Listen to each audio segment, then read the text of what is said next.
Japanese international. Sharp. Nice find inside. Okoya to Fowler. He comes up with the board. Sharp. Great example there of the two tempos, Beck. They choose to go quickly when something presents. Melbourne, to look away. Okoya, nice work. Great work from Amy Atwell. Jade's done quite a good job of keeping her dribble alive, retreating, and then Canberra have done a great...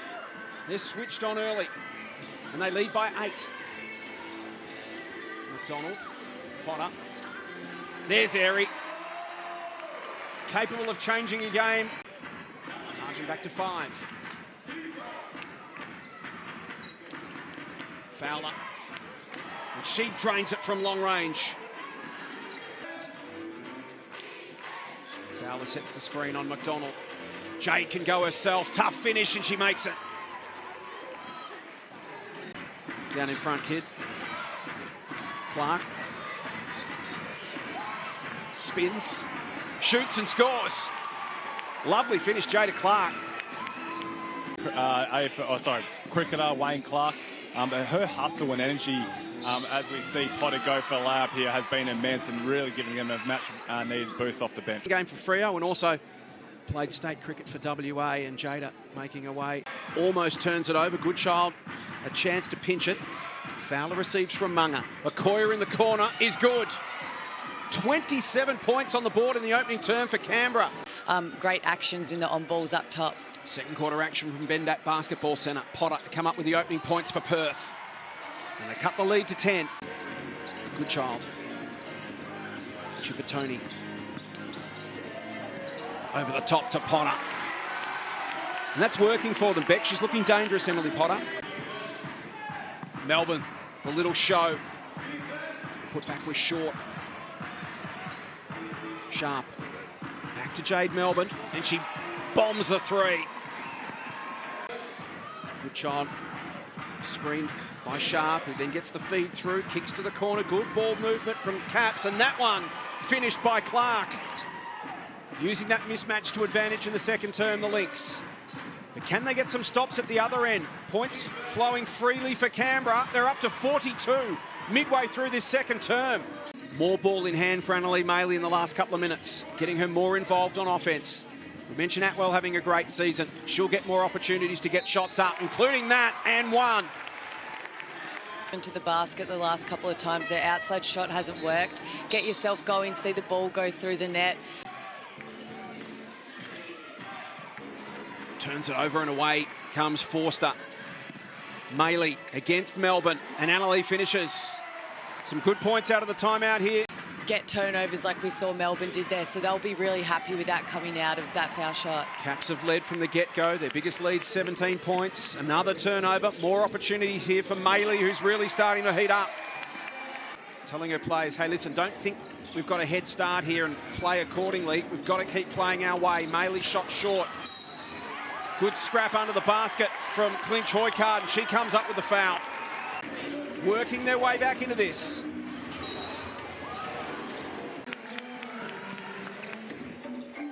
Former league MVP having a much bigger impact in this second term. Atwell gets rid of her opposition and drains the 3. Margin back to 7. If I was Lynx, I would look to attack her, get her off the floor, get 5,000 out. Maley, tough finish is great. It's a 4-point game. And something they'll need to do more is find her early and not let her get set. Coyer almost the steal.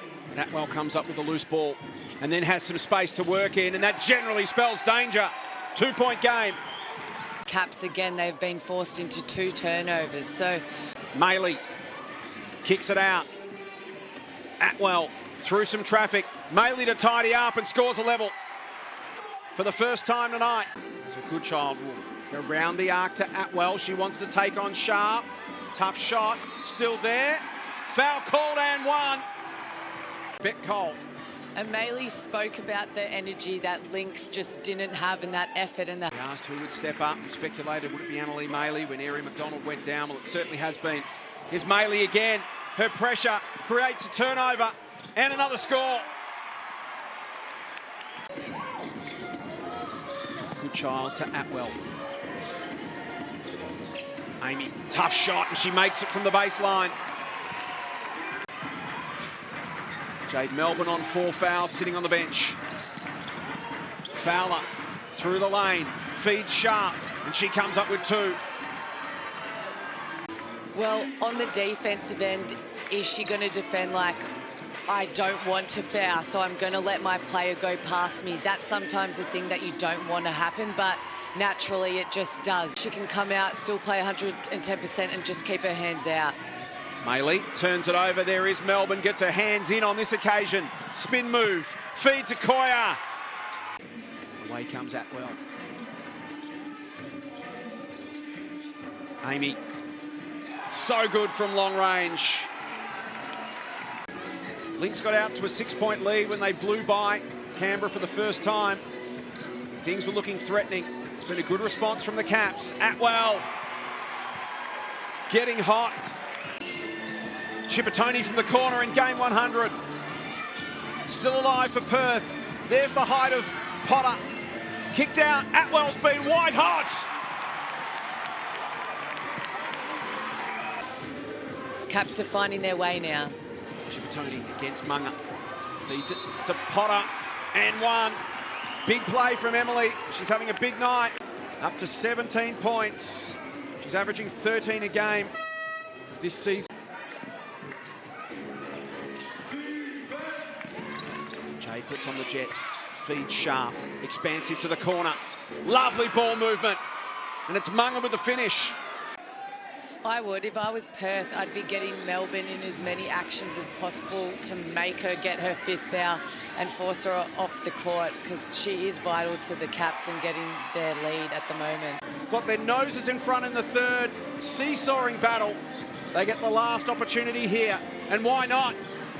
Why not?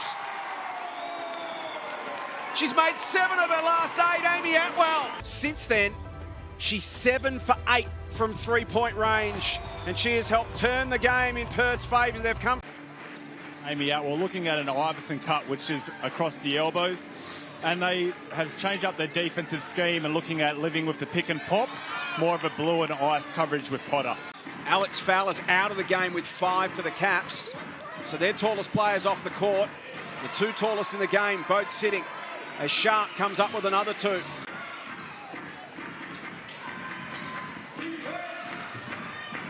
Melbourne makes it. My apologies, 3 fouls for Fowler. Tried to draw a foul, nothing doing. Taken away by Gorman. The go-ahead pass. Atwell is good. Perth back in front. Foul, screen from Fowler rather. Potter against Maylee. Tough reverse finish is good from Gemma.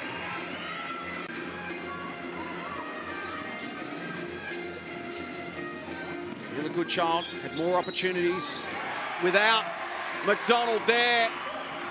She comes up with the N1. Melbourne Boomers, originally from Brisbane. A couple of seasons at the Fire, then went to Duke University in the States. Easy fouls.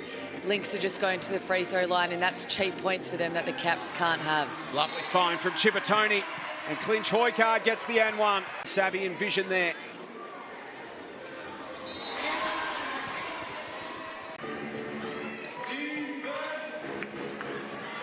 Melbourne. Again through traffic, and again with the finish. Back to a 1-point game. Each possession, and it's interesting to see how that's stymied Canberra at the moment.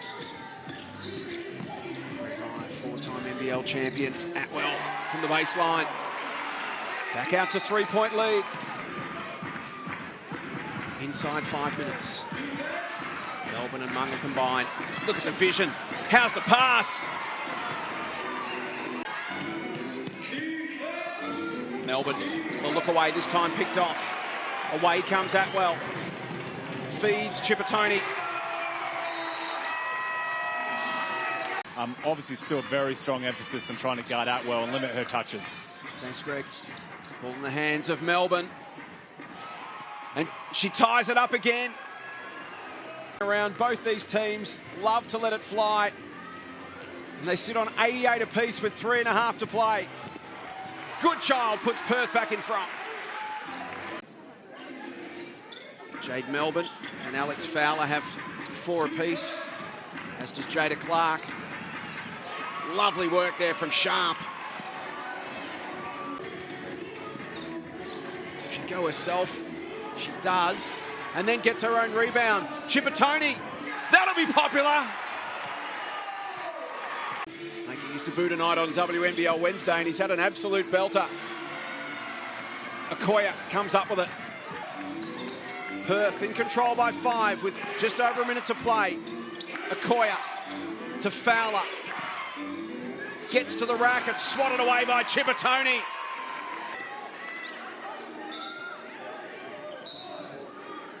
All ball. Jada Clark drives. Can't finish. And the Lynx make it 4 on the trot. Perth reinforce their position inside the top 2.